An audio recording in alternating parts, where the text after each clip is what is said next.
करना चाहिए, लेकिन अच्छा चलो अगर आपकी इच्छा तो चलते हैं। तो मैं कभी ये बात गलत है, इसमें ना शशि का दोष है ना पुनीत का दोष है, दोष मेरा है कि मैंने आपको नरेशन नहीं पढ़ाई। शशि को क्या कहना चाहिए था कि sir said to me I love you, नहीं, आई का क्या बोलना चाहिए था, ही किसके लिए आया, सर के लिए। लव प्रेजेंट इंडेफिनिट है, लव का क्या हो जाएगा, लव, और यू की जगह आएगा मी। अगर ये बोलती पुनीत को, पुनीत मैंने बड़ा अच्छा भाषण दिया and sir said to me that he loved me, तो गलतफहमी होती No, sir. नहीं होती। इसलिए नरेशन पढ़ना बड़ा आवश्यक है। दूसरे दिन फिर भाषण दिया शशि ने। मैं कहा शशि आज मैं खुश नहीं, you are a fool, you don't work hard, I am not happy with you. फिर पुनीत मिल गया, इसने क्या बोला, यू नो आज मेरा भाषण अच्छा नहीं था, you know what sir said to me, उदास थी, परेशान थी, कहने के sir said to me you are a fool. अब पुनीत को आया गुस्सा, बोले कल कह रही थी आई लव यू और आज कह रही है यू आर ए फूल, तो गलती हो गई ना। फिर मामला मुझ तक पहुंचा, मैंने क्या बोला कि भाई फिर इस लेसन का दोष है, तुमने ये लेसन ठीक तरह से नहीं पढ़ा। क्या कहना चाहिए था शशि को कि Puneet sir said to me that I was a fool, you are a fool मैंने बोला था। अगर पुनीत को बता रही है तो क्या बोलेगी, यू का आई हो जाएगा, आर का वॉज हो जाएगा। अगर ये बोलती कि Puneet I did not deliver good speech today and today sir said to me that I was a fool that I could not deliver good lecture, तो गलतफहमी होती नहीं होती। तो नरेशन जो है इतना इंपॉर्टेंट लेसन है कि अगर आपको ये लेसन याद नहीं हुआ और आपने इस लेसन की ओर ध्यान नहीं दिया या याद नहीं किया, तो आप अंग्रेजी का भाषण नहीं दे पाएंगे, इधर की उधर चुगलियां नहीं कर पाएंगे। अगर आपने इसकी बात उसको, उसकी बात उसको बतानी है, तो नरेशन का लेसन लर्न करना पड़ेगा। सेमिनार सुनिए, आप सेमिनार में कोई स्टोरी सुनाएंगे तो नरेशन का प्रयोग होगा। तो आप अगर आपको नरेशन नहीं आती तो आप कहानी भी ठीक तरह से बिना इस नियम के नहीं सुना पाएंगे। Is it clear? Yes, sir. Narration के बारे में मैं एक बात कहता हूं इस लेसन के बारे में कि लेसन इतना सिंपल है, it is very easy to learn, it is very easy to learn this lesson, but it is difficult to remember this lesson. Is it clear? Yes, sir. अगर मेहनत करोगे, प्रैक्टिस करोगे, याद करोगे, रोज आओगे, रेगुलर आओगे, समय पर आओगे, तो लेसन भी याद हो जाएगा। It's very easy to learn, tenses पर बेस्ड लेसन है, बाकी कुछ भी नहीं है इसके अंदर। Is it clear? Yes, sir. Is it clear? Yes, sir. तो मैं ये लेसन स्टार्ट कर रहा हूं। Rule number 1, rule number 1, quick example दूंगा। सेंटेंस नंबर 1, जैसे for example Ashok Rathore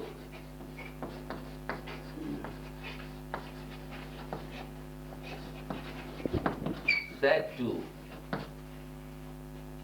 Rekha Nagar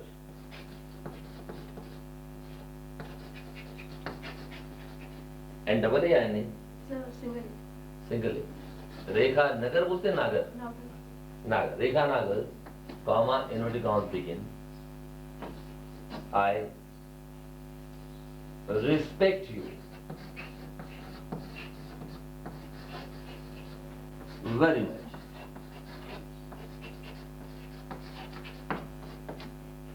Is it okay? Yes, sir. अब जरा ध्यान से देखिए पहले, फिर उतार लेंगे। रेखा नागर, sorry, Ashok Rathore said to रेखा नागर, I respect you very much. अब अशोक खड़े हो जाओ, रेखा आप खड़े हो जाओ।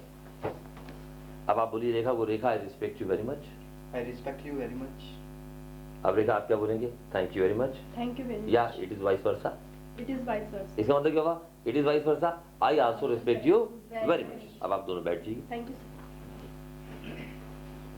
थैंक यू बोलिए आप भी, Thank you, sir. कि मैनर्स लर्न कर रहे हैं पर्सनालिटी डेवलपमेंट के। चलिए नाउ अब इसका मैं आंसर करूं, ये तो है डायरेक्ट, तो हम क्या करेंगे, कॉपी में कैसे करेंगे। Number 1 direct, number 2 indirect. अब अशोक राठौर, अब आप लोगों ने सुना कि अशोक ने क्या बोला रेखा को, I respect you very much. Rekha ने क्या जवाब दिया, it is vice versa, right, कि मैं भी तुम्हारी इज्जत करती हूँ। अब मैं आंसर दे रहा हूं इसका। अब इस बात को मैंने सुना, मान लीजिए, और आप लोगों ने नहीं सुना, अब मैं आपको कैसे बताऊंगा। एक व्यक्ति ने दूसरे से बात की, दूसरे ने पहले व्यक्ति को जवाब दिया, इन दोनों की कन्वर्सेशन को मैं आपको कैसे सुनाऊंगा, यही है ना। चुगली भी ऐसी करते हैं, पता है मैं उसके घर गई, उसने मुझे ये कह दिया, पड़ोस वाली आंटी ने ये कह दिया, उनकी बहू है ना वो ऐसी है, उनकी सास कल ये कह रही थी, परसों ये कह रही थी, और कल ये कहेगी, और आज ये शाम को ये बोलेगी। ये बोलते हैं राइट और रॉन्ग। चलिए, यू आर वेरी गुड, मैं भी लेडीज के बीच में ही तो रहता हूँ।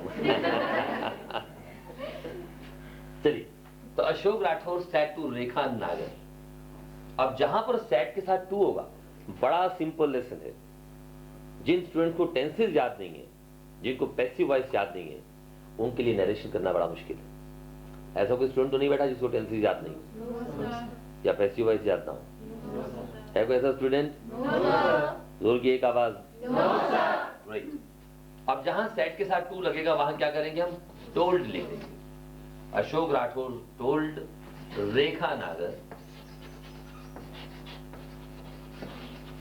अब इस इन्वर्टेड कॉमर्स की जगह हम क्या लिखेंगे, दैट। अब आई जो है, यहां पर एक फार्मूला आप इस्तेमाल करेंगे सन का, 1 2 3। अब आप देखिए, एक किसके ऊपर लिखा हुआ है, 2 किसके ऊपर लिखा हुआ है, 3 किसके ऊपर लिखा है। तो एस का मतलब सब्जेक्ट, ओ का मतलब ऑब्जेक्ट, और एन का मतलब नो चेंज। तो first person changes according to, according to का मतलब होता है के अनुसार। First person changes according to subject, second person changes according to object, and third person no change. Is it clear? अब ये फर्स्ट सेकंड पर्सन हम कहां ढूंढेंगे? अब समझाने के लिए हमने क्या किया, इन्वर्टेड कॉमर्स के अंदर जो स्पीच लिखी है यहां से लेकर यहां तक, आई रिस्पेक्ट यू वेरी मच, ये किसकी स्पीच है? अशोक राठौर की। अशोक ने बोला रेखा को, तो ये किसके शब्द हैं? अशोक। तो इसको हम बोलेंगे reported speech.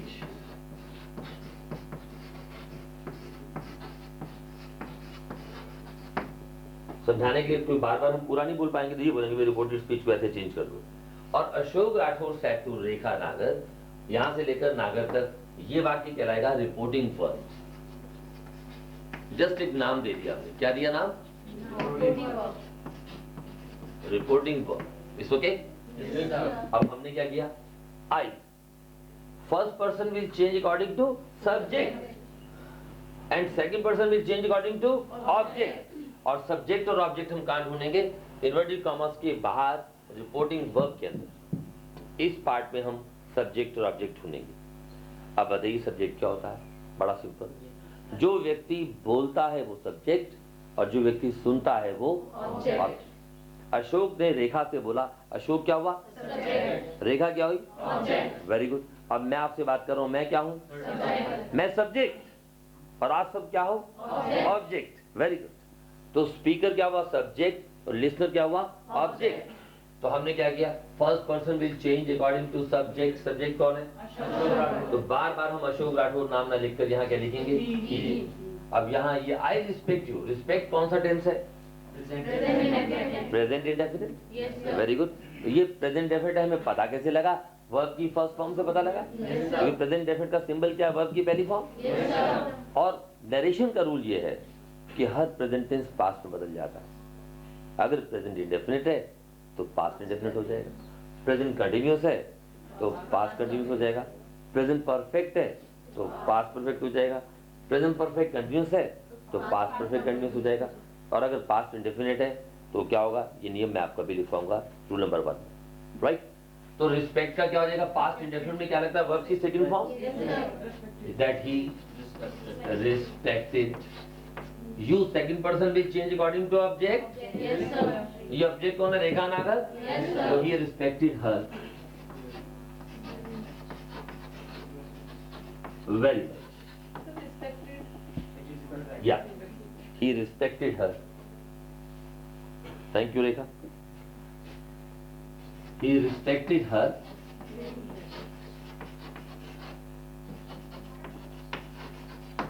Is it clear?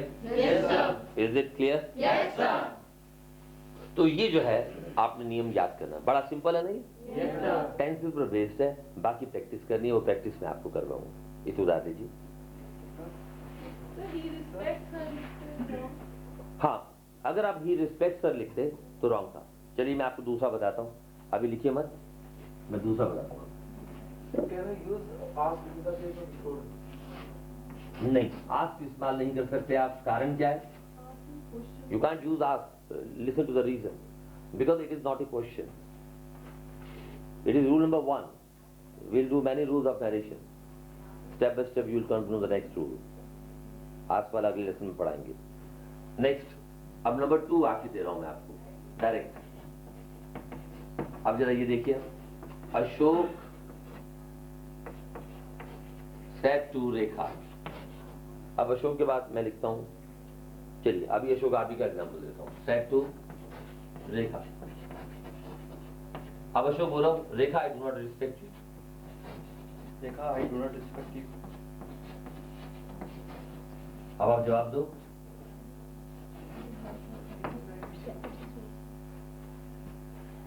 क्या बोलोगे? Thank you. इस वाइस वर्सा. Yes, sir. अब वो कह रहा है तू कमीनी है, ये थोड़ी बोलेगा तू कमीना है. It's your opinion. I don't respect you. बोलो, well, I can't help it. It's your opinion. What can I do? ठीक है? बोले what can I do? What can I do? Well, nothing. You can't do anything.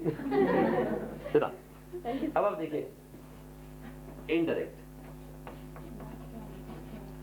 Ashok Mrs रेखा चावला. अब आपकी बात का जवाब मिलेगा इसके अंदर. सेट टू का क्या हो जाएगा? टोल. रेखा. इन्वर्टेड कॉमा से क्या आएगा? That. First person will change according to subject. Second person will change according to third person will change according no change. Right. अब आई का हो जाएगा ही. डू नॉट रिस्पेक्ट, ये कौन सा टेंस है? Present definite. किसमें बदलेगा? अब पास्ट डेफिनेट नॉट वाले वाक्य में क्या आता है? डिड नॉट अ वर्ब की first form. He did not respect her. Is it clear? Yes, sir. अब अशोक दोबारा बोलो. REKHA.